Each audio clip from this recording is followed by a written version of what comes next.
Good morning to all the viewers, our officials, additional director sir and joint director sir, team members, principals, teachers and dear students. Welcome you all to the Senior Intermediate Economics webinar sessions.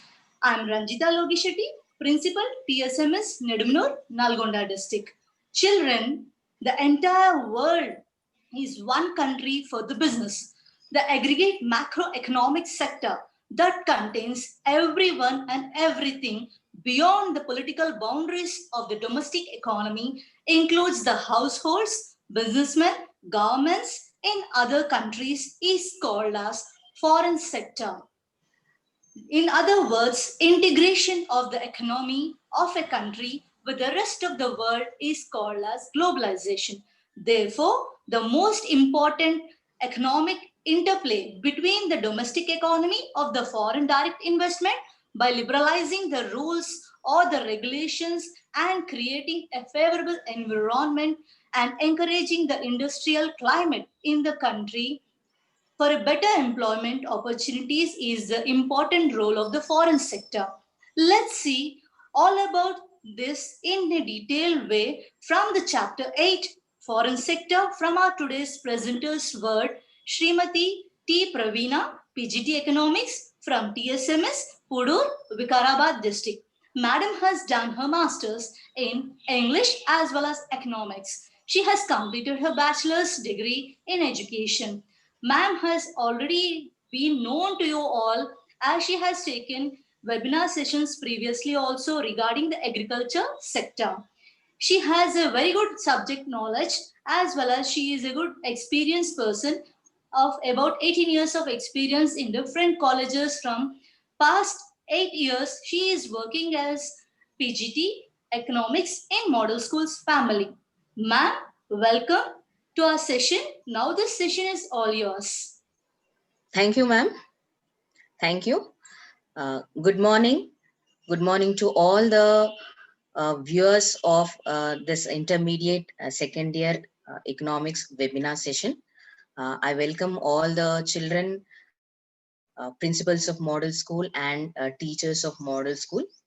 Today in this session, we will be learning about Unit 8 foreign sector children.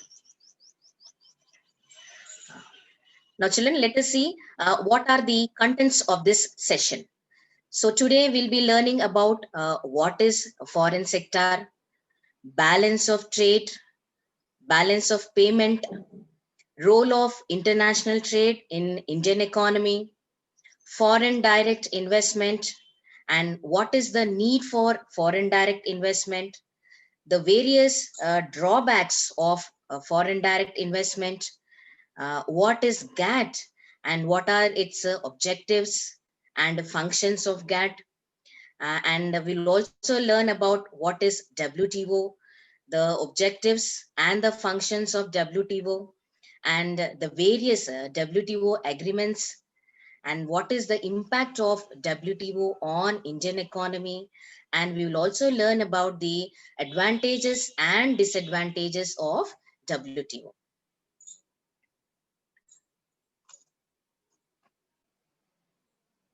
Now, children, we'll see what is a foreign sector.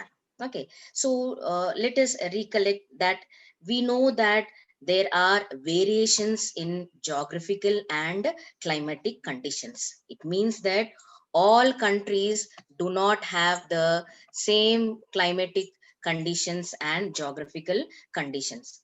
So, if a country wants to produce any commodity, they have to utilize its natural resources, and it has to export the surplus production to other countries. So with this, what happens is the country has to industrialize itself by importing necessary capital, machinery, and new technology, isn't it, children? So from where does it export? It will from where does it import? It has to take from the advanced countries only. Okay, so this foreign trade, it will enable the countries to achieve the economic development. So that is the reason our planning commission also gave importance for the development of foreign trade in the 5-year plans. So children, in this unit, in this session, we will be learning about the importance of foreign sector in the process of development of country like India. Now, children, we'll see what is a foreign sector. Okay, so foreign sector means it is that part of economy which is concerned with the transactions which takes place with the other countries in the world. Okay, then what are the transactions? What are the transaction means? All the imports of goods and services and the export of goods and services will be included in this foreign sector. And it is not only the import and export of goods and services, the capital movements in connection of investment and banking transactions are also involved in foreign sector. So in foreign sector, we will learn about the imports and exports of goods and services made by a country with the rest of the countries in the world, children. Then uh, see, the import and exports of the countries can be shown in balance of trade. Okay, so what is balance of trade? So balance of trade, it tells us about the exports and imports of goods of a country. So it will tell about the visible goods. So what are visible good means? The goods which we can see. Okay, so the import and export of visible goods will be shown in the balance of trade. And this balance of trade, it is also a part of balance of payment account. Okay, so the all the exports of the country will be entered on the credit side, and all the imports of the country will be entered as the debit items in the balance of trade.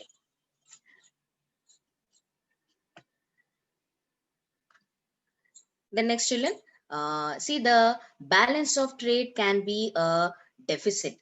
So when it will be a deficit balance of trade means when the country's imports are more and the country's exports are less, then balance of trade will be deficit. Then balance of trade can be surplus also. See, when it can be surplus means when the exports of the countries are more than the import of the country, the balance of trade will be surplus.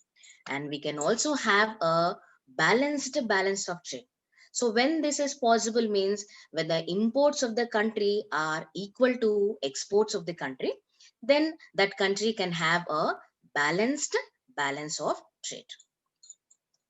Now, children, we'll see what is the balance of payment. See, it is a statistical record of all the economic transactions which takes place between the residents of the country and the rest of the world in a given period of time. So it means that it is a record. It is a record of a country's total receipts received and the total payments which are made to other countries. Now, children, we'll see what are the components of this balance of payment. So this balance of payment, it uses double entry system for recording all the transactions which a country makes with the rest of the world. So this balance of payment, it has two sides. One is credit side and the other is debit side.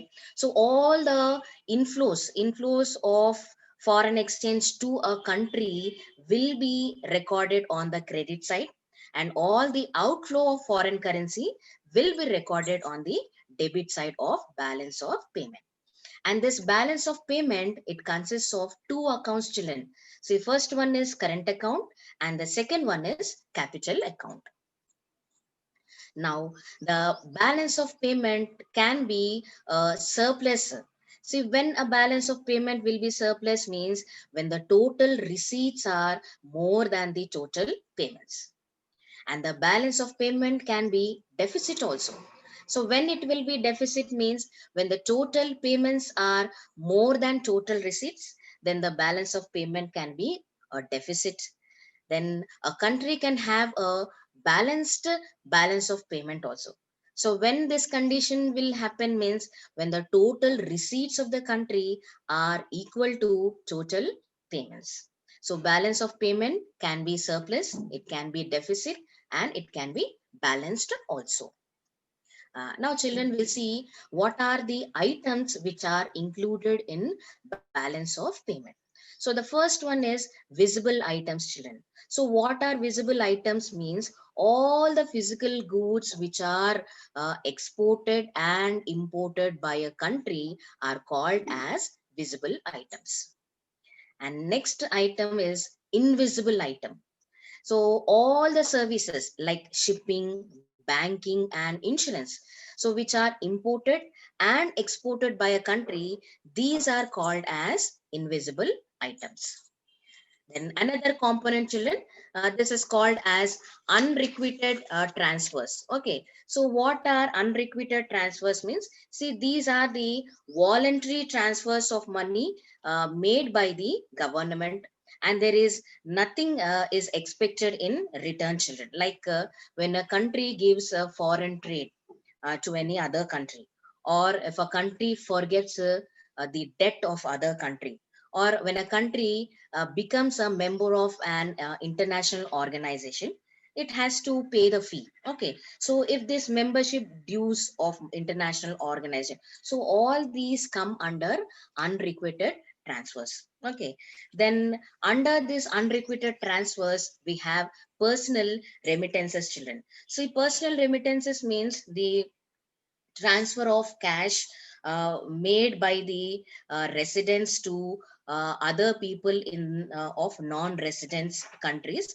are called as personal remittances. And sometimes, see, if a worker he is working in other foreign country, then he receives income. Okay, so that income will also be considered as a personal remittance. So here the transaction takes place in one way only, and there is no need of repaying back. Okay, so such transfers are called as unrequited transfers. So if we look at this image, see children, the world's top remittance recipients, who are the countries which receive the most remittances are India. See, India receives 78.6 US billion dollars of money in form of remittances in the year 2018, children. uh, then next, transfer capitals. Okay, so what are transfer capitals? Capital transfers. See, the capital transfers, it includes the capital receipts as well as the capital payments, children. So what are capital receipts? See, capital receipts means the income which is received by a country by borrowings from other foreign country, or by sale of assets, or by sale of gold to foreigners. Okay, so when these activities take place, the country receives income. So those are called as capital receipts.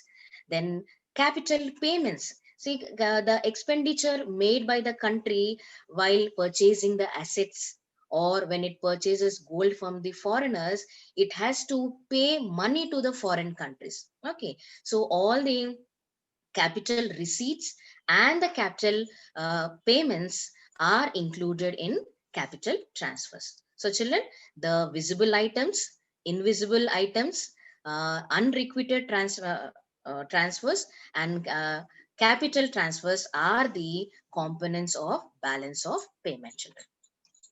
Now we'll see, this is how the balance of payment will be.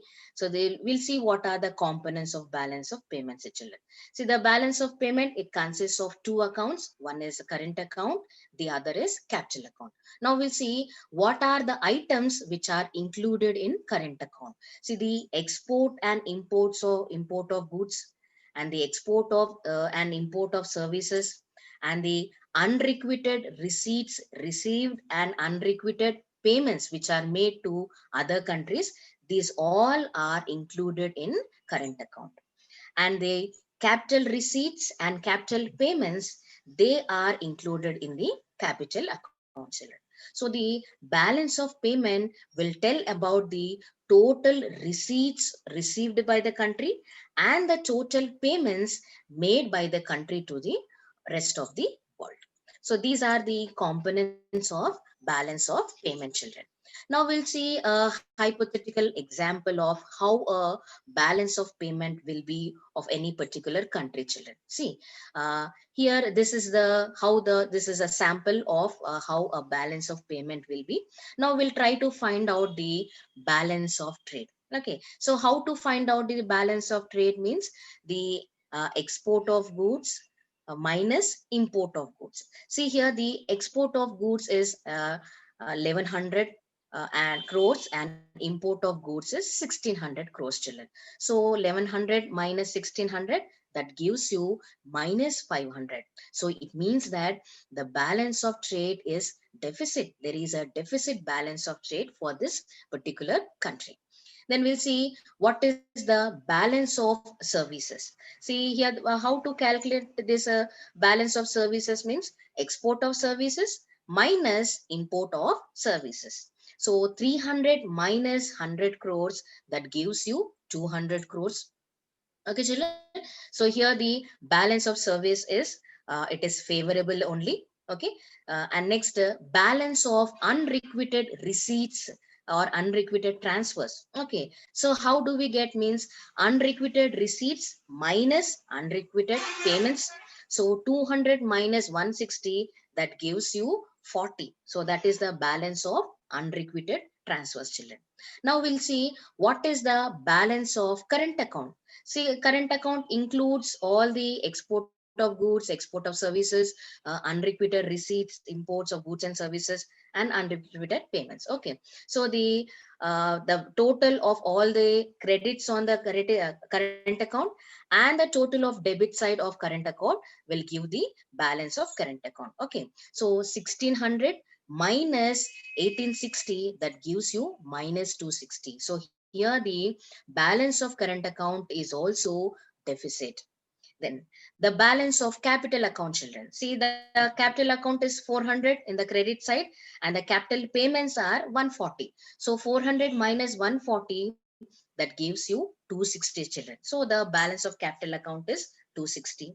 And we'll see what is the balance of payment for this particular country. So the total receipts minus total payments. So 2000 minus 2000, that gives you 0. So here the total receipts are equal to total payments. So that means that this particular country, they have a balanced balance of payment, children. Now we'll see what are the decadal trends in India's foreign trade in crores, children. See, this is a table which gives which gives information regarding the trade, India's foreign trade. So we'll see what are how the exports are made by our country. So in the year 1960 and 61, the country was able to make 1040 crores of value of exports.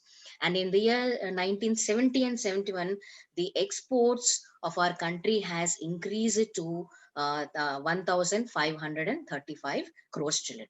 Then again, if we take 2000 and 2001, there is an increase in the exports of the country. So it is around 2 lakh and 1356 worth crores is being exported.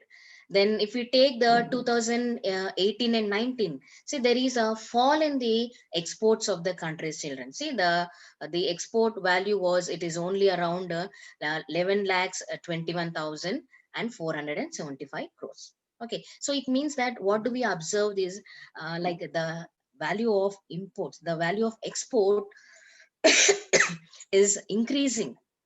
It is increasing means the country is able to export no more number of goods, children. Then we'll see the imports of the countries.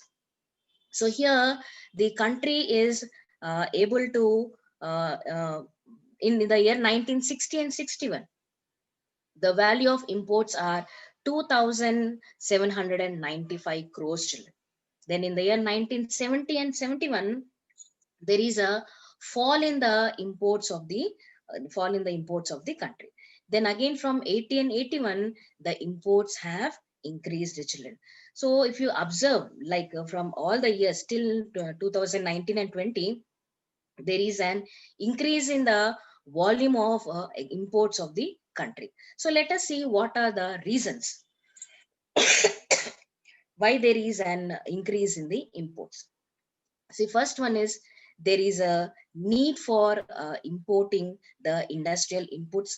Why? Because the country has to industrialize itself, and we regularly import food grains and edible oils. And our country mostly it depends on Gulf countries, children. See, majorly for petrochemical products, and we also have a liberal import policy which has been adopted by our country in the year 1991 and 92. Okay, so these are all the economic reforms which led to increase in the imports of the country. Okay, children. Now we'll see what is the trade balance of our country. So if you observe in the year 1960 and 61, there is a deficit trade balance.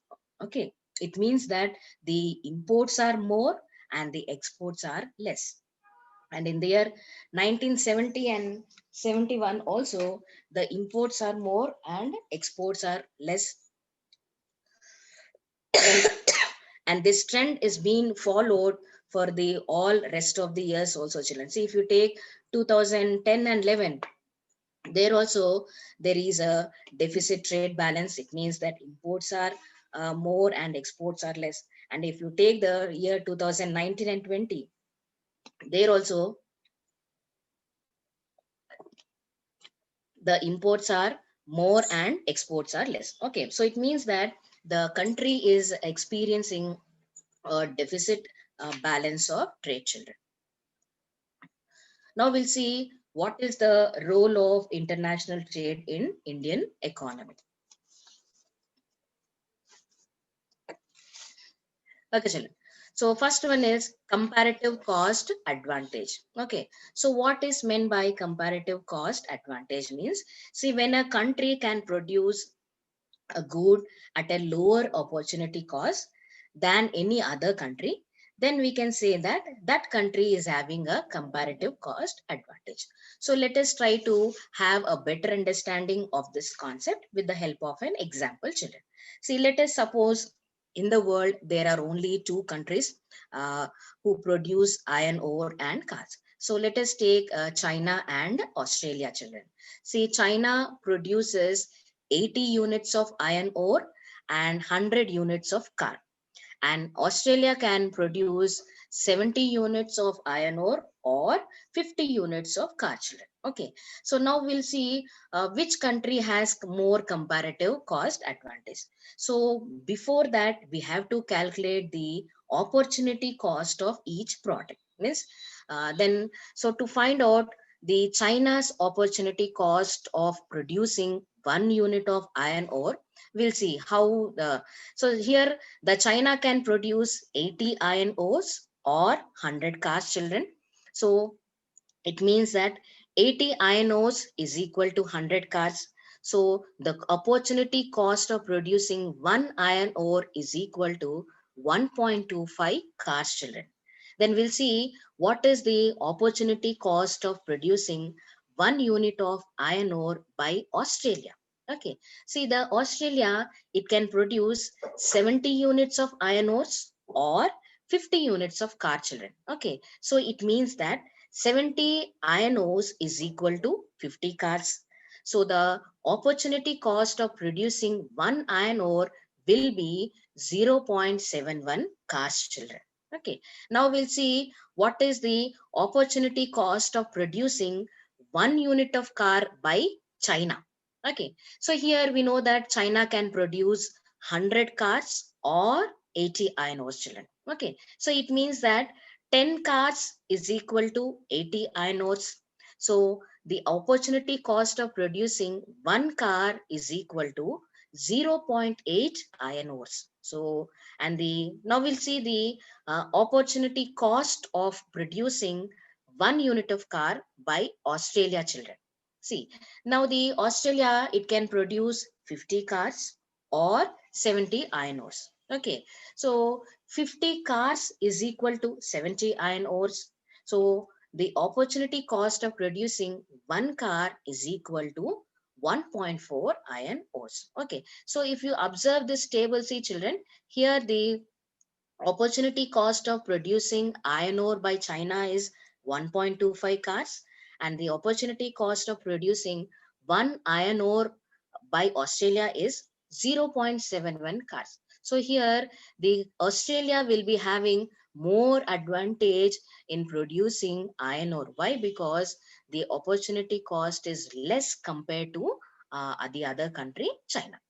Then if you look at this children, the China has more comparative cost advantage. Why? Because it is able to produce cars at a low cost compared to Australia.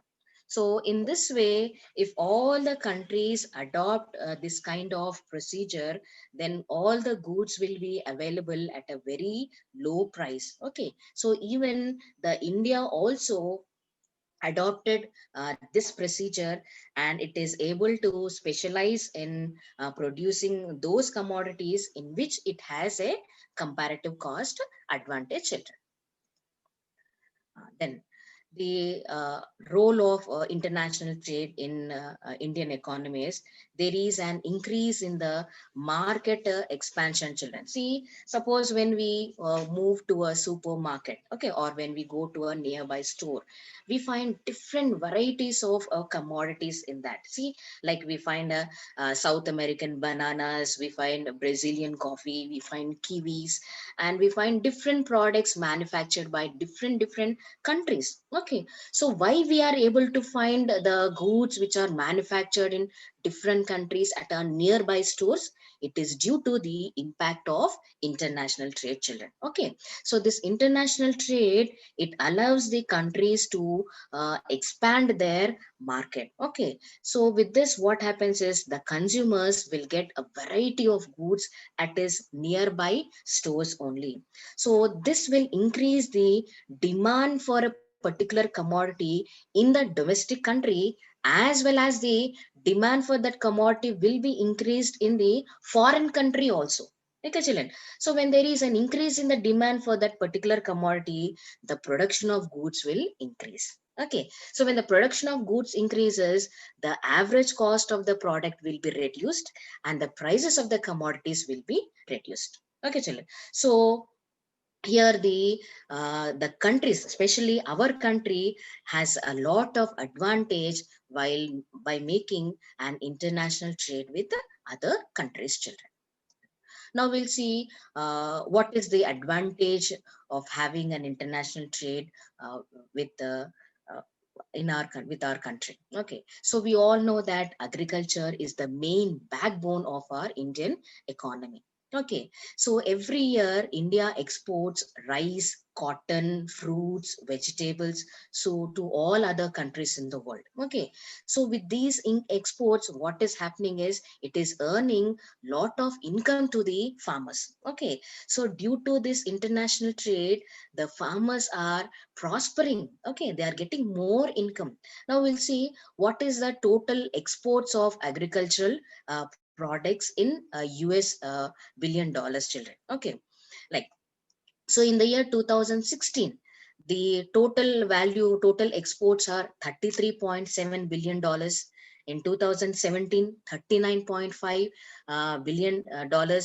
Then 2018, $39.4 billion. And in the year 2019, $31.80 billion.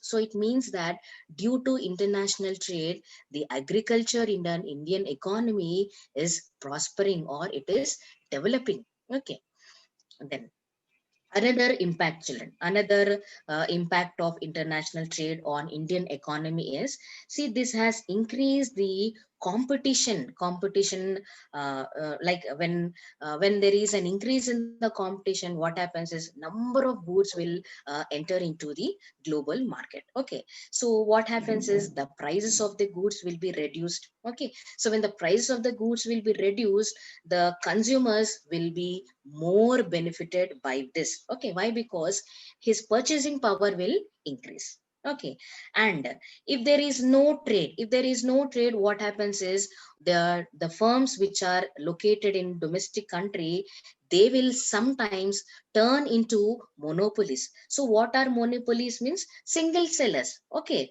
so why this is happening is it is due to lack of competition. Okay, so if the international trade takes place, or if a country makes trade with other countries, what happens is this domestic monopolies can be breakdown. Okay, we can break down this that the domestic monopoly. And why? Because the domestic firms, they have to face the competition from the very efficient foreign firms, children. Okay, so this international trade will increase the competition among the countries, and it will discourage the formation of local monopolies also. Then uh, another impact or advantage of a trade on Indian economy is there is a change in the trade policy of our country's children. See, from the year 1950s to 1980s, our country, we used to export spices and textiles, children. Okay, then at that time, we have adopted a socialistic pattern of economy. So in this, we want to protect our domestic goods. So keeping that in view, what our country has done is the average tariffs have increased. Okay, so it has increased to more than 200%, children. And along with that, we have imposed restrictions on the imports. Okay, quantitative restrictions on imports were also imposed, and restrictions were also imposed on foreign investment. Okay, but later in the year 1990 to 2005, what happened is we have brought some economic reforms. Okay, we have adopted LPG model, LPG policy. It is called as liberalization, privatization, and globalization. Okay, so by adopting this policy, the country's GDP has increased from 15% to 35%, children. Okay, and along with that, what happened is the non-agricultural tariffs, it have been totally reduced, and it has become below 15%. And the quantitative restrictions were totally eliminated, and the foreign direct investment is now we are using it for many sectors also. Okay, so with the international trade, the impact of international trade or on our Indian economy is we have brought a lot of economic changes in the trade policy. So as a consequence of this, now we are able to export engineering goods, textile products, precious stones, petroleum products, sugar, chemical, leather products, and software products also, children. Then another thing, what happened with the international trade is we have a foreign capital came to our country. Okay, so in most of the developing countries like our country, domestic capital is very very inadequate, children. And if a country has to attain economic growth, this capital is very very important. Okay, but here in our country we are lacking that capital. So with the international trade, there is an inflow of foreign direct investment in our country.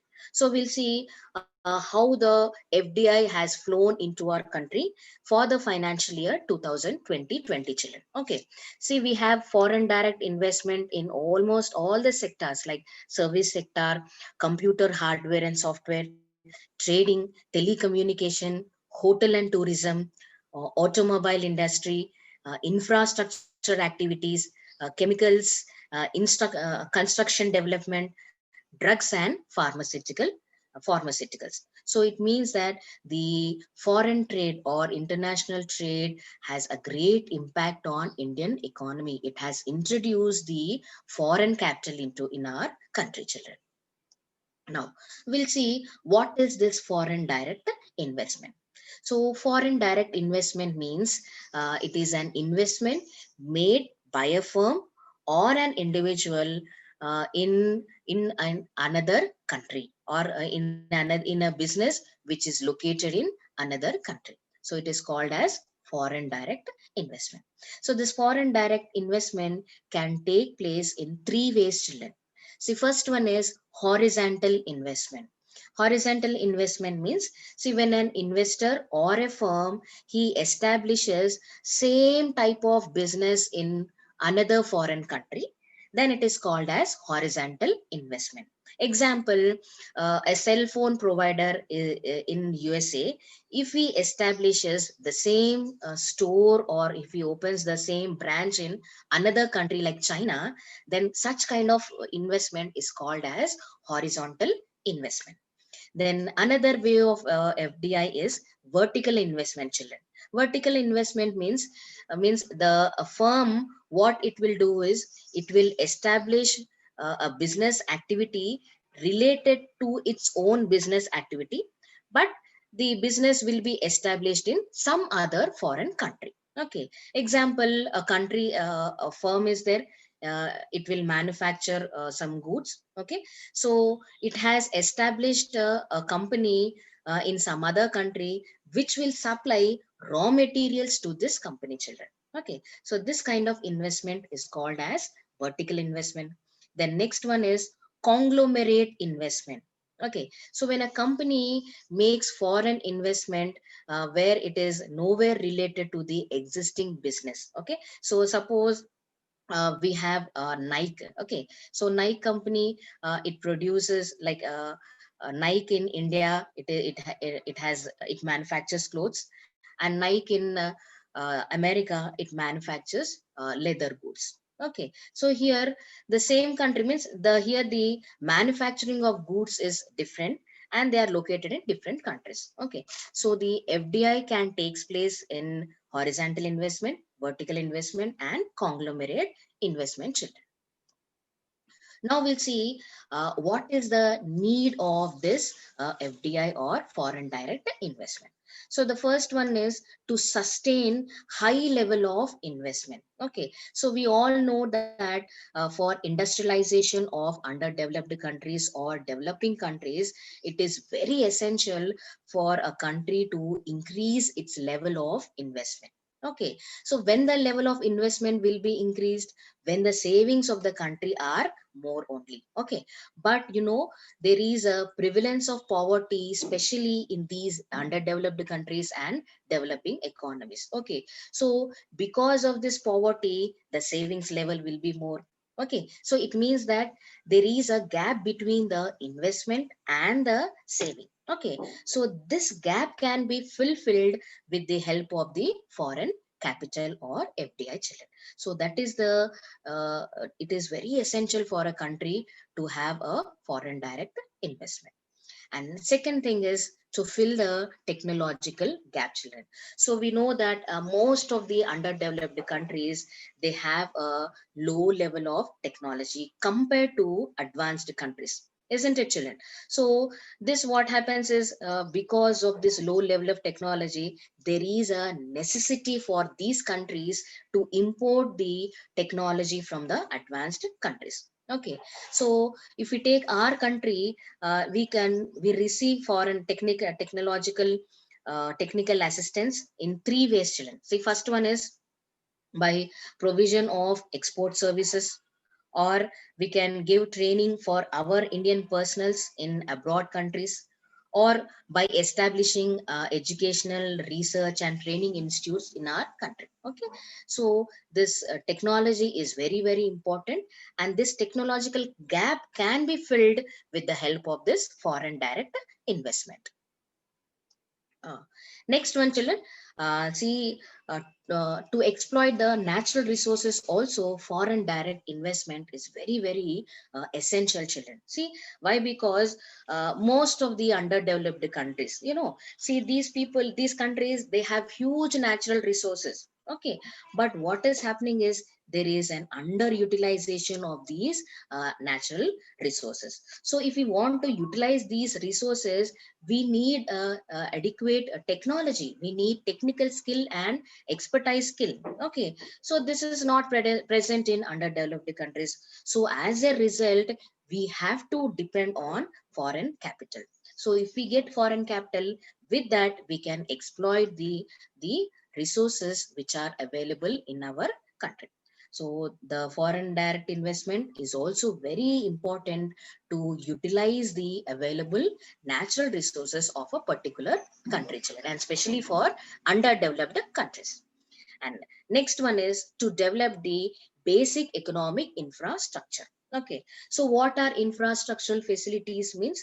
The system of transport, communication, electricity and irrigation. See, these are the economic infrastructural facilities, children. Okay, so if you see the underdeveloped countries, these facilities are very inadequate, they are too inadequate in especially in underdeveloped countries. Okay, so there is a need to develop these facilities in country like us. Okay, so for developing these facilities, what can be done is we can take the help of this FDI or foreign capital. So by taking the help of foreign capital, a country can develop the basic economic infrastructural facilities in their country. Is it clear, children? Now, another need for FDI is to improve the balance of payment position. Okay, children.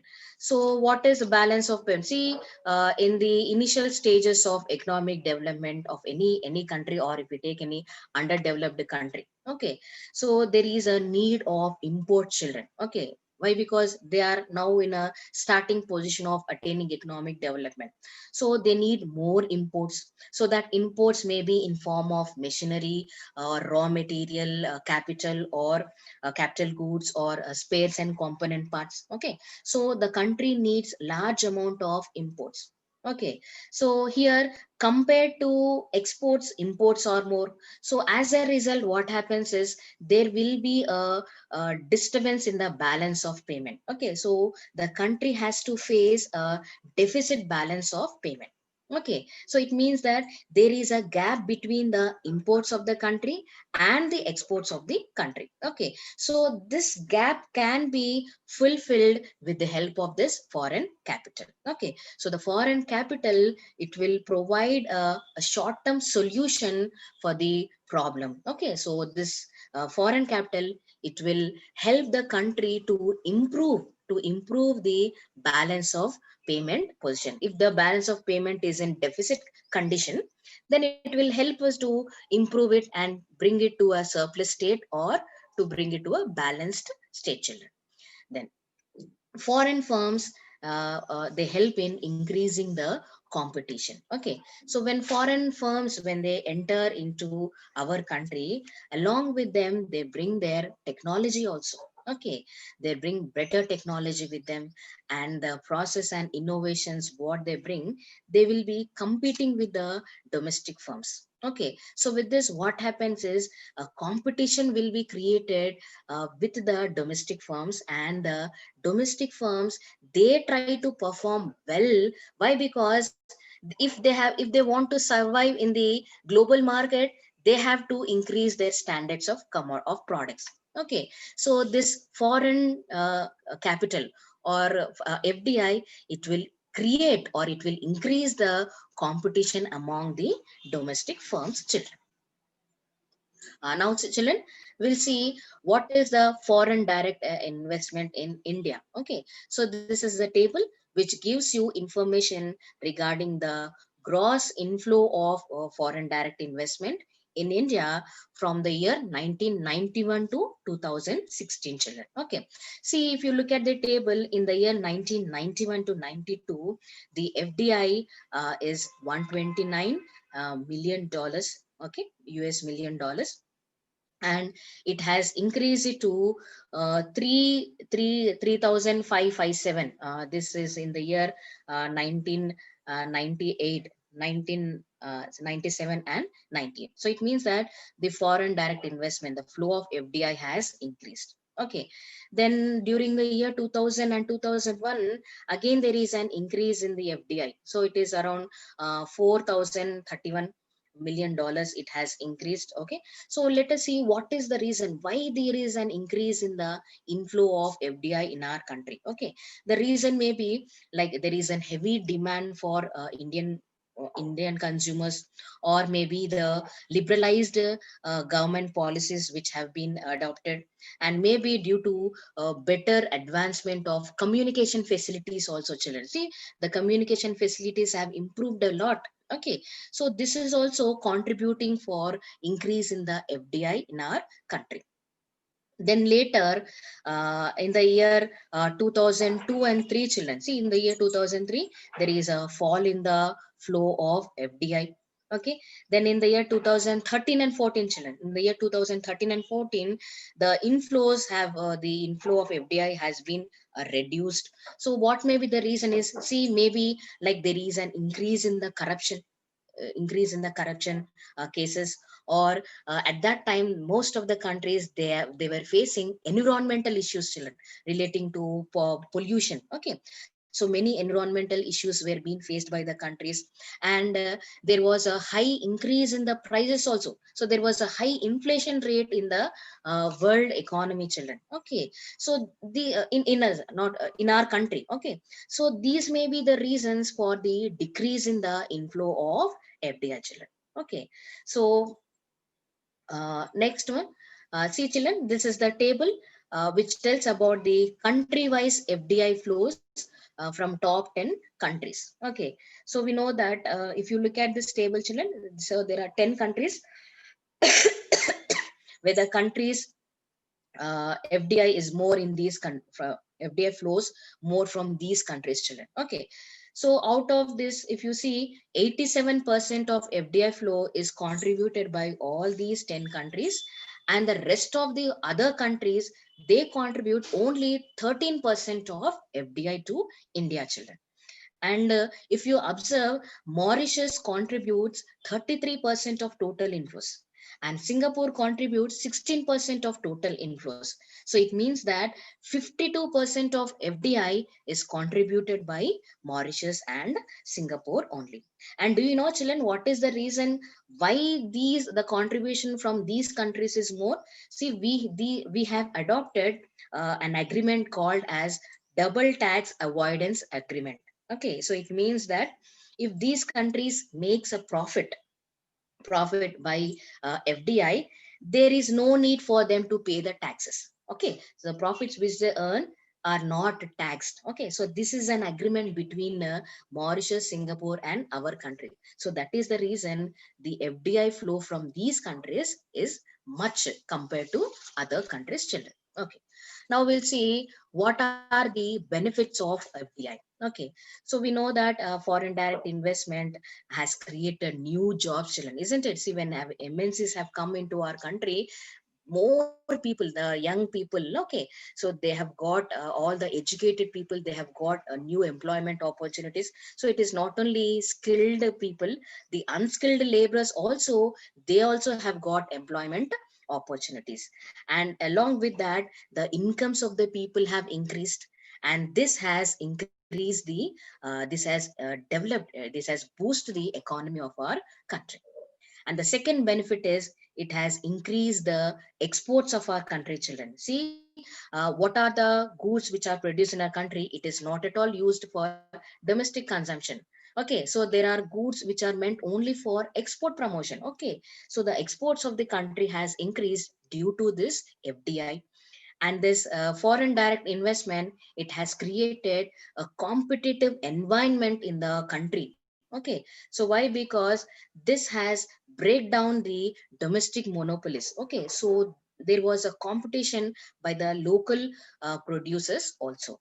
And this FDI, it has provided finance and technology. See, we have in the recipient business, they have come, they brought good, efficient, advanced technology along with them to our country also.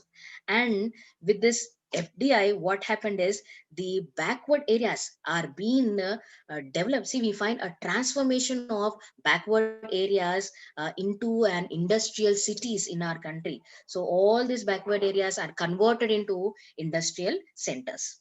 And next, another benefit of this FDI is there is an increase in the human resource development. See, the knowledge of the people, the competencies of the workforce in our country has improved a lot. Okay, so these are all the benefits of foreign direct investment.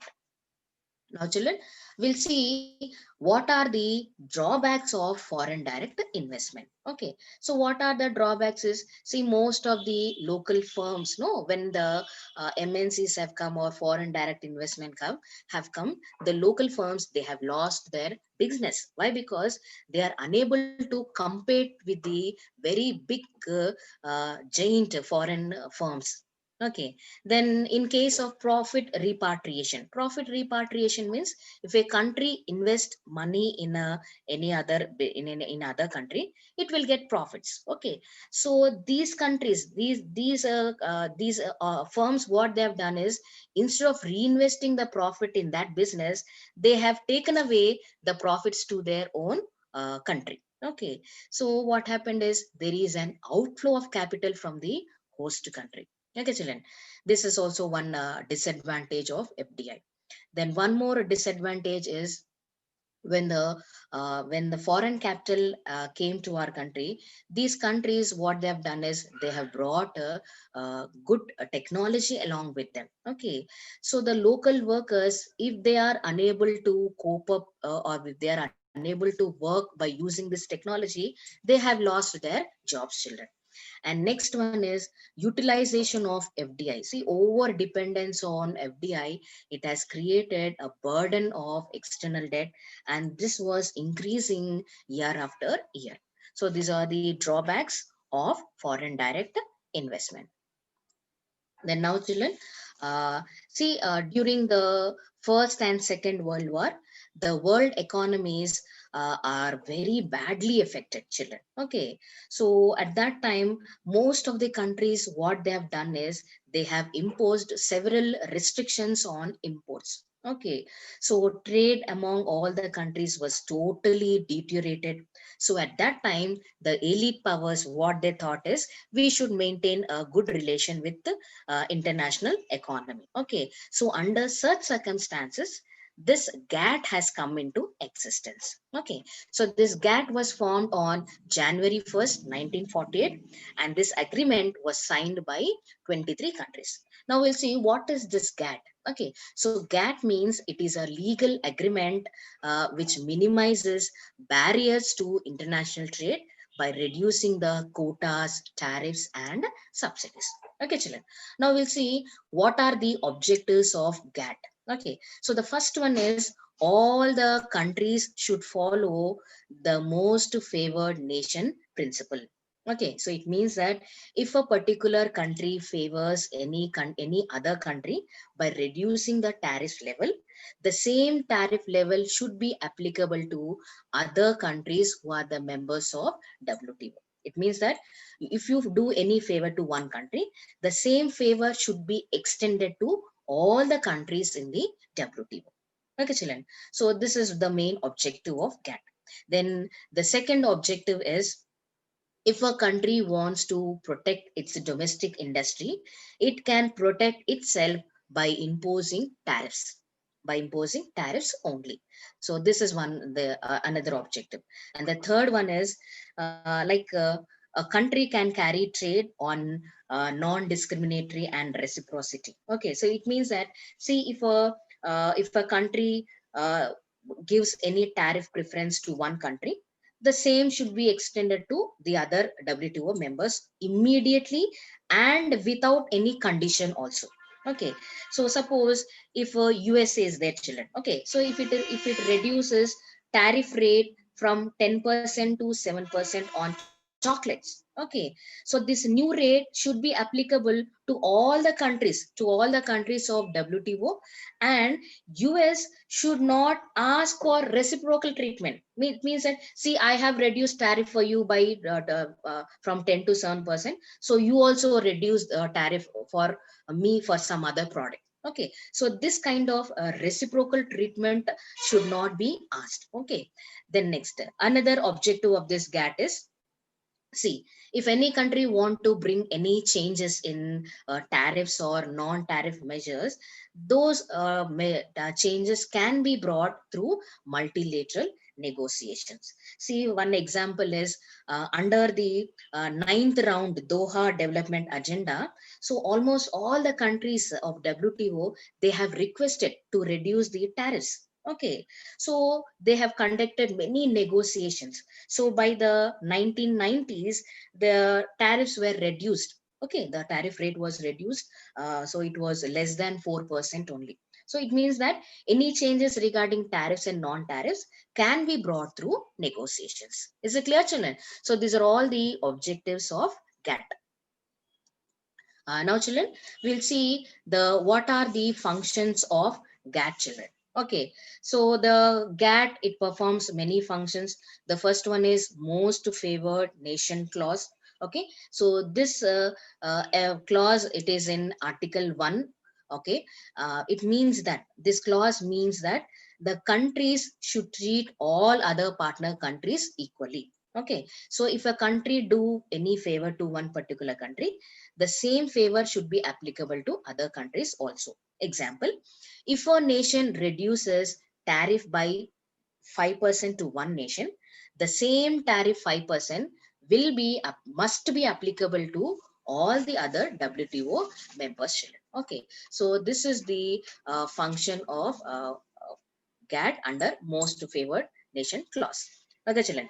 Then next one is uh, tariff concession order. Okay, tariff concession means, see, this provision, like it will remove the tariff duty for certain commodities. Okay, so it means that, see, if you want to reduce the imported good, what means tariff concession is provided where the locally produced goods are not available.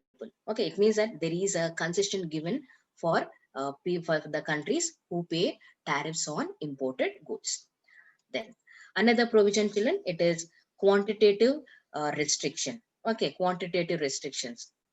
So the quantitative restriction, there is a limit imposed on quantity of goods which they import or export. Okay, so there is a the elimination, the restrictions are being eliminated, children. Why? Because if we have restrictions, that will discourage the imports and exports. Okay, so if you remove these quantitative restrictions, then a free trade can take place between the countries. Okay, and later when the WTO has come into existence, this quantitative restrictions are totally eliminated.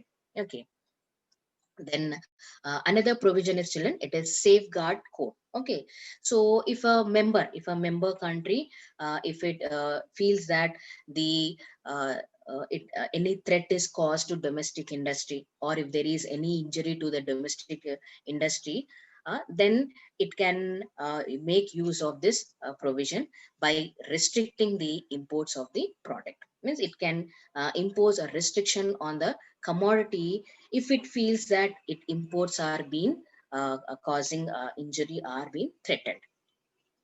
Then another provision, children, it is exception.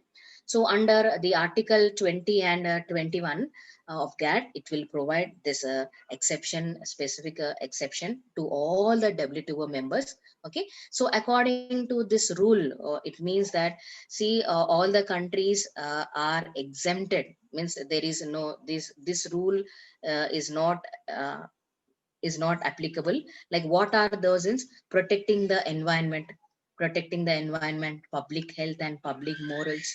Okay, and conserving of exhaustible natural resources. Okay, so there is no restriction, on these concepts, children. Okay, then next, subsidies and countervailing duties. Okay, so subsidies means under this rule, what happens is the export duties are banned by on manufacturing products. Okay, especially in developed countries, and export subsidies for primary products were also restricted on the condition that it will not lead to acquisition of a major share of world trade. I'll give an example, Chichilan.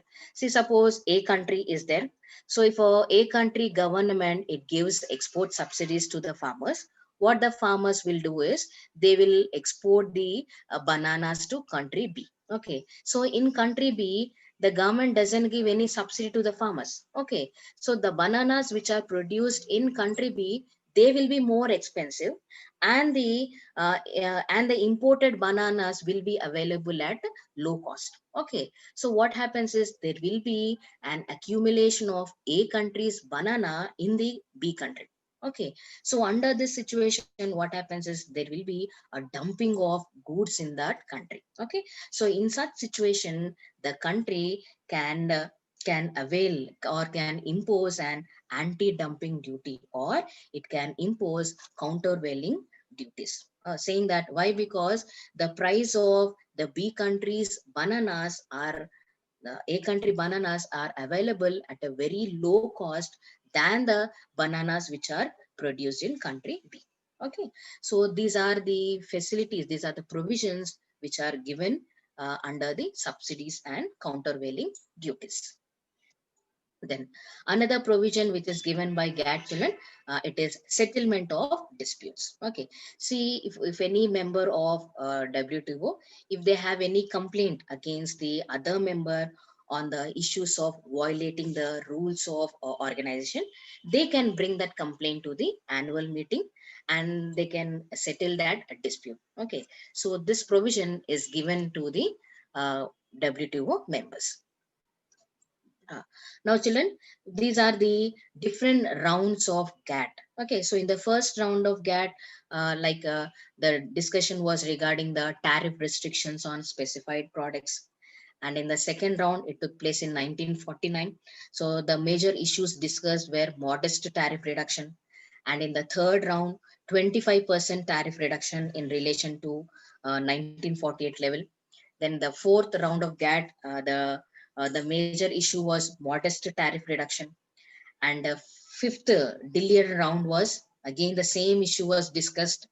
And sixth Kennedy round. Okay, so here the issue was the reduction of restrictions on manufacturing goods by 35%. And another round, children, it is seventh Tokyo round. So this round was majorly discussed on the matter of non-tariff restrictions. And the eighth last round, the eighth Uruguay round. Okay, so here the major issues which were discussed are related to agriculture, GATS, TRIPS, and TRIMS. Okay, so these are the issues which are discussed in the different rounds of GATT, children. We have a Dunkel proposal. Okay, so the professor, the director, Dunkel, he is the director general of GATT. Okay, he has given a detailed document at the last round of Uruguay round. Okay, so that proposal is called as a Dunkel proposal. So this proposal was reached, it became a final act in the year 1933 on December 15. And this Dunkel proposal, it led to the formation of the WTO organization or World Trade Organization. Children, now we'll see what is this World Trade Organization. Okay, so the World Trade Organization, it is established on January 1st, 1995, and it is being created by Uruguay round negotiation from the year 1986 to 95. Okay, and the headquarters of this WTO, it is in Geneva in Switzerland, and there are 159 members in this WTO, 159 countries as a members in WTO, and the present Director General of WTO is Roberto Azevedo. Now, children, we'll see what are the objectives of this WTO. Okay, so WTO, it sees that all the countries will utilize the available natural resources. Okay, so when the countries utilize their available natural resources, what happens is there will be an increase in the production of goods and services. Okay, so when there is an increase in the production of goods, it will lead to expanding of the trade. Okay, so when there is an increase in the trade, what happens is there will be a full employment in the economy or in the country. So when there is a full employment in the economy, it means that all the people are finding work, and it will raise the standard of living of the people, and it will increase the incomes of the people. Okay, so the major objective of WTO is to see that all the countries utilize their available natural resources. Then second objective is, children, all the countries should attain sustainable development. See, this is the WTO. It sets a target to achieve sustainable development by the year 2030. Okay, in various areas, children. See, it want to see that there is no poverty in the. So these are the global goals. It want to see that there is no poverty, no hunger in the countries, good health, people have good quality education, and it want to see that there is a gender equality in all the countries, and people should be given clean water and sanitation facilities, and we have to depend more on renewable sources of energy, and good jobs have to be provided in all the countries, whereby they can attain economic growth, and new innovations and infrastructural facilities have to be provided, and countries should have reduced inequalities. Okay, and climatic actions. Then there should be a peace and justice in the country. So these are all the goals which are kept as a target by WTO. Okay, sir. Then next objective of this WTO, see it wants to see, it means the WTO, it enables most of the underdeveloped countries or developed countries to produce those goods in which they have a greater comparative advantage, children. Okay, so it means that means the countries has to produce only those goods which have a comparative advantage. So what happens is the production of the goods will increase. When the production increases, the income of the country increases, and the employment level in that particular country will increase. Okay, so this WTO wants to see that the developing countries as well as least developed countries also have a better share in the world trade. Then another objective, children, it is the WTO, like it means that no country should discriminate, or it should not show any discrimination between the trading partners. See, if a country grants any special favor to one nation, the same should be given to other nations also. Okay, so it sees that the trade is promoted based on by adopting non-discriminatory and predictable trade practices. Then another objective, Sichilan, see if there is any trade dispute among the members of the WTO, then they have a procedure how to solve the problems. Okay, so they can go to a WTO, and that WTO will find their solution, and it will settle the disputes of the countries. Okay, children. Then next one is we'll see what are the functions of WTO, children. See, what are the functions of WTO means, see that the WTO, it sees that there is a smooth and free trade of goods and services by lowering the trade barriers. Okay, so if a country wants to have a free trade, then what it has to done is they can undertake negotiations, they can go on negotiations among the member governments. And second one is to administer trade agreements. So what are the trade agreements means? We have multilateral agreements and plurilateral agreements. So what are multilateral agreements means? When agreement is made between three or more nations, it is called as multilateral. And plurilateral means agreement between two or more countries, but not many as multilateral countries. So this WTO, it will administer the trade agreements between different countries. And this WTO, it also sets the goals. It sets global rules for providing the forum for trade negotiations between the WTO members. And if there is any trade dispute between the countries, it will try to resolve those disputes, or it will handle the disputes. And another function is it will monitor children. The WTO, it will monitor all the trade policies or trade practices which are adopted by the different WTO members. Then it will also cooperate with the other international institutions. See, we have IMF and World Bank. Okay, so it will cooperate with these international institutions in making economic policies. Now, children, we will see what are the difference between GATT and WTO. See, GATT means it is a simple agreement, children. Okay, and there is no institutional existence also. Okay, but WTO, this is a permanent institution. This is a permanent institution, and it has a secretariat also. And the second difference is, children, the commitments, all the commitments under GATT are provisional. Okay. And but the commitments under the WTO, means whatever commitments which the WTO gives, they are permanent, children. Okay. Then next, the rules under GATT are applied only when trade is made in goods only. Okay. When the trade of goods is made, then only the GATT rules are applied. But WTO rules, they are applicable to goods as well as they are applicable to trade of services also. Then GATT, children, the agreement or the provisions are multilateral. They are multilateral and they are not binding by the members. But here, the agreements of WTO or the WTO provisions, they are multilateral. They are multilateral and they are binding on all the members. Okay, children. Then, if there is any dispute between the countries, okay, so the dispute settlement system under the GATT is slow. Okay, it is very slow and it is less automatic and not binding. But if an issue is taken to the WTO, okay, so the dispute settlement system under WTO, it is very fast and it is more automatic and it is binding on all the parties. So children, so this is the difference between GATT and WTO. See children, this question, it will come for you in the exam also.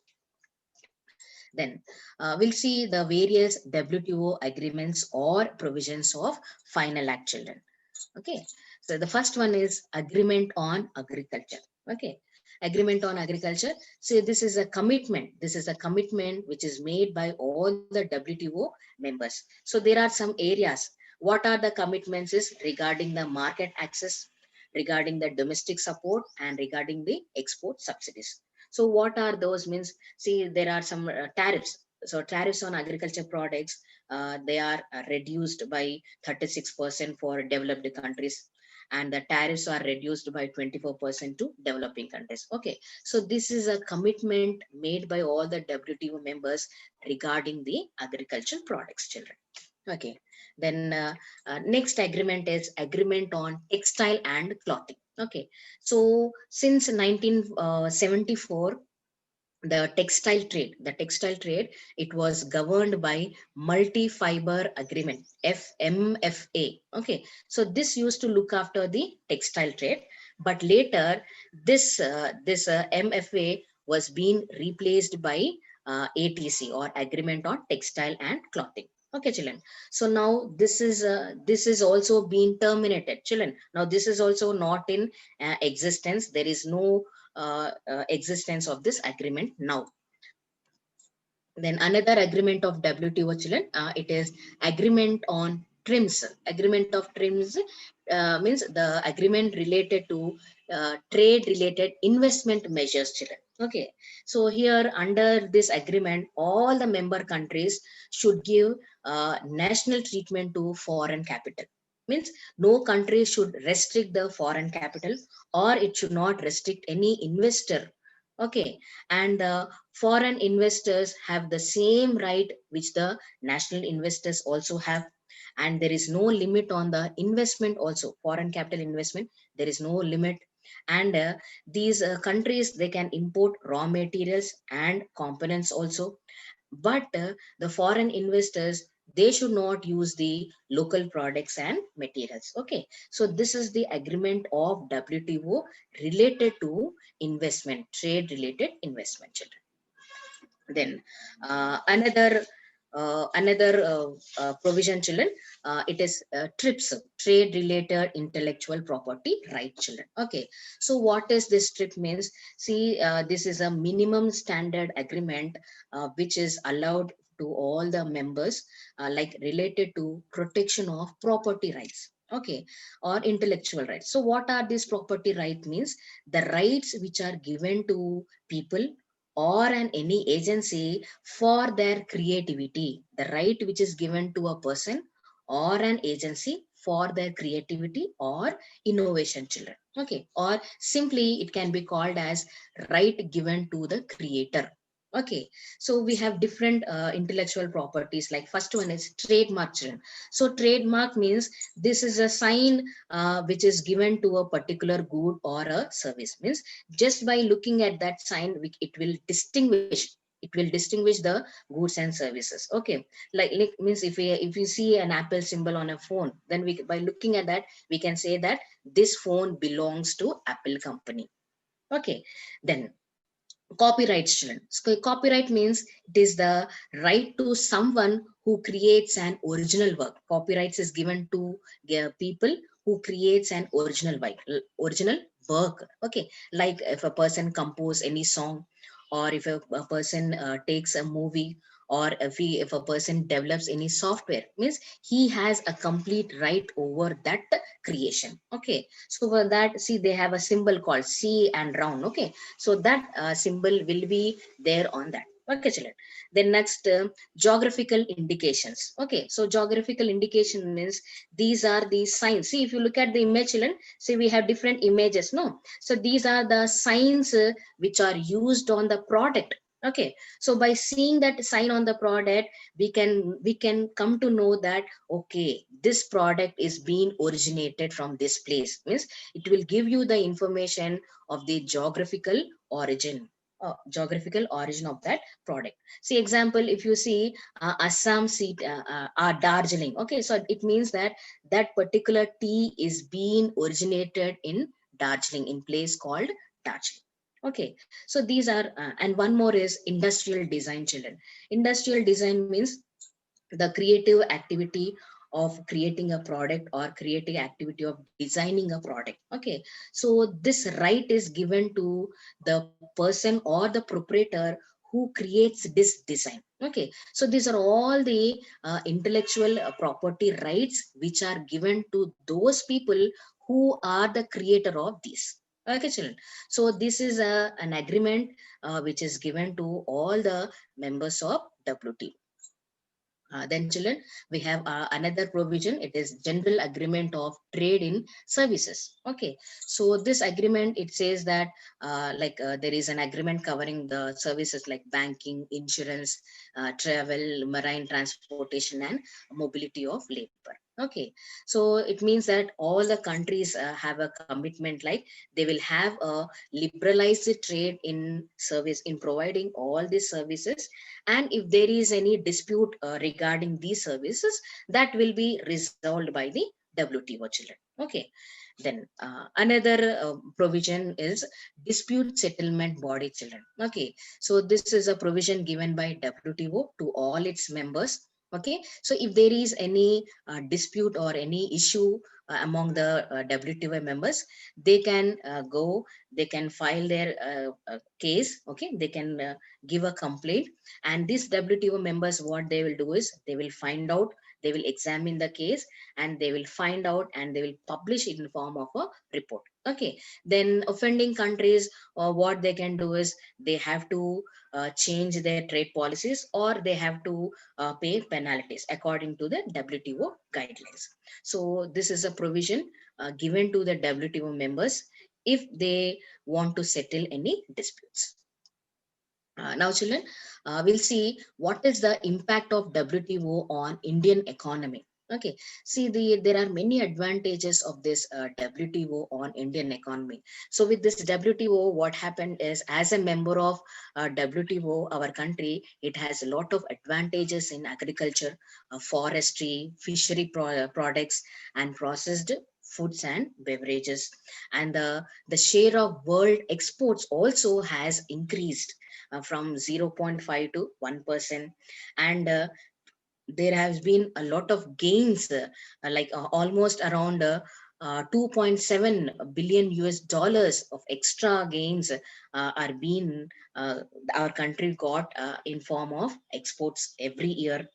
Then the phasing out of MFA. Okay, so the multi-fiber agreement was totally removed, and this has, when this agreement was eliminated, this has increased the export of textiles and clothing. So why? Because our country is very much famous for textile and clothing. Okay, so our export of textile and clothing has increased by removing of this agreement, children.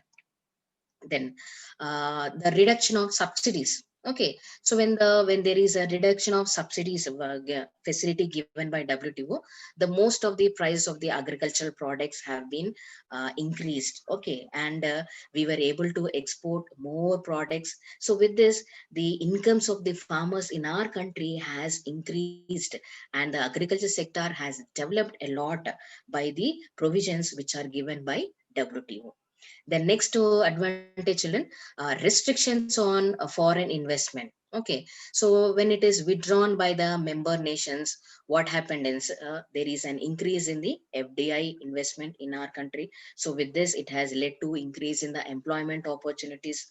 Okay, then GATS, children. Okay, so general agreement on trade in GATT, it also has proved beneficial for our country. Why? Because due to this agreement made by our country with the WTO, the banking services, insurance services, and telecommunication services have tremendously increased. Okay, and most of the people, they got more job opportunities in these sectors also.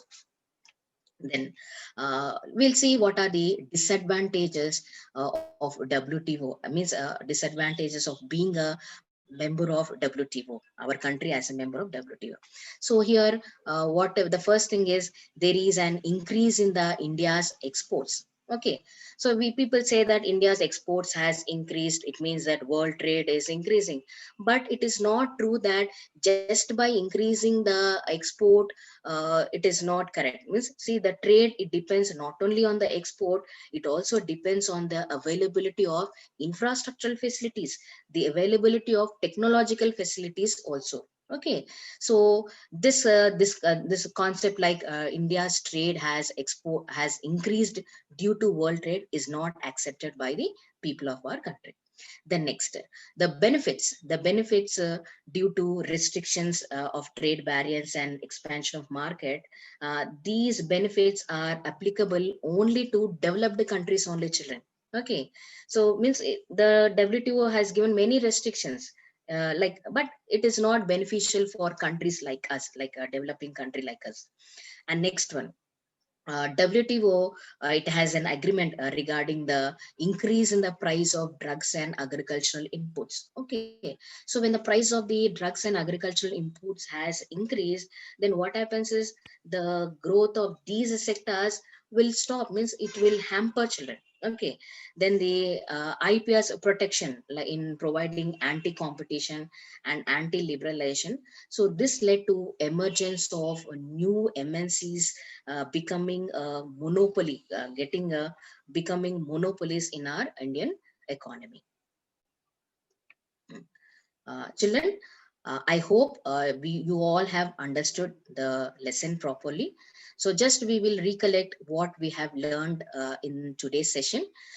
In this session, children, we have learned what is foreign sector, and we have learned what is a balance of trade and what is the balance of payment. And we also have cleared information like what are the components, what are the items which are included in balance of payment. And later we also have learned what is the role of international trade in Indian economy. isn't it? Then we also have learned what is foreign direct investment. Then what is the need of a foreign direct investment in our country? And by having foreign direct investment, what are the advantages our country has faced? And what are the drawbacks of the foreign direct investment in India? This we have learned.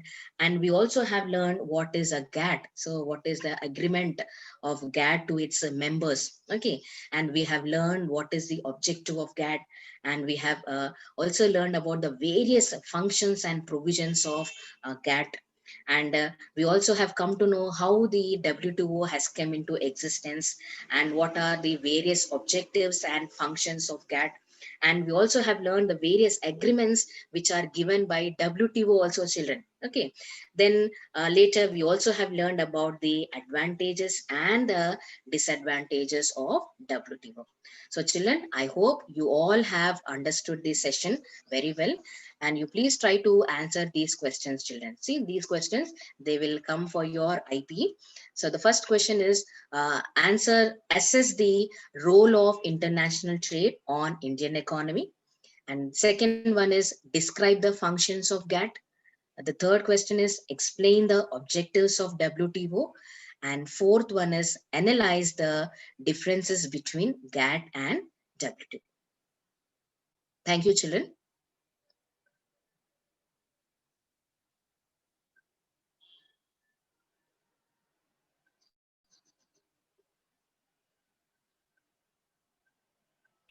Thank you, madam, for such a wonderful explanation on international trade, on Indian economy, how the various policies of foreign trade. Children, the video is very important in the aspect of the intermediate public examinations, your intermediate second year syllabus, also for various competitive examinations too. So please go through this, prepare your own notes, and refer to the current newspapers also.